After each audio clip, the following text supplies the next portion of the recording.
The wind didn't just whisper. It howled, a low, mournful wail that twisted through the skeletal trees, their barren branches clawing at the sky like fingers desperate for escape. Hollow Ridge was a town long forgotten by the world, a place where shadows seemed darker and silence weighed heavier. The air tasted stale, like something rotting just out of sight. It wasn't on any map, not anymore. They say it vanished from records after the last Great Fire, when the entire population disappeared overnight. The buildings still stood, charred but defiant, their windows gaping like empty eye sockets. No one ever rebuilt, no one ever returned. But tonight, Evelyn found herself standing at the rusted gates of Hollow Ridge. Her car had broken down miles back, and her phone, fully charged that morning, flickered uselessly, the screen an unyielding black.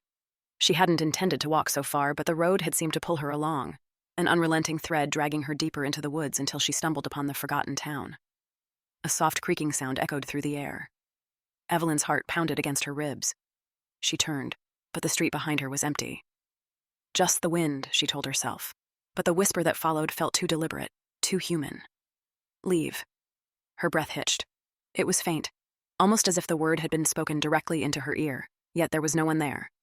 A shiver raked her spine as she stepped forward, the gravel crunching beneath her feet.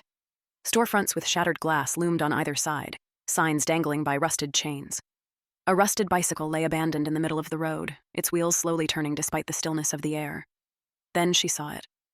A figure standing at the far end of the street. It was tall and gaunt, with limbs too long, too thin. The head lolled to one side, a grotesque tilt as though the neck had been broken but never set right. The face was an unnatural blur, shifting, twisting, never settling. Eyes, or what should have been eyes, gleamed black as the void. Evelyn's feet refused to move. The figure took a step toward her. The sound was wrong. A wet thud as though bones scraped together beneath sagging skin. Another step. Her scream died in her throat as she realized something worse than its approach. There were more. Figures slipping out from alleyways, doorways, behind the broken glass of empty shops. All of them with faces lost to distortion, all moving in silent unison. And as they drew closer, Evelyn finally heard the wind again. Not a whisper this time, but a chant. Welcome back.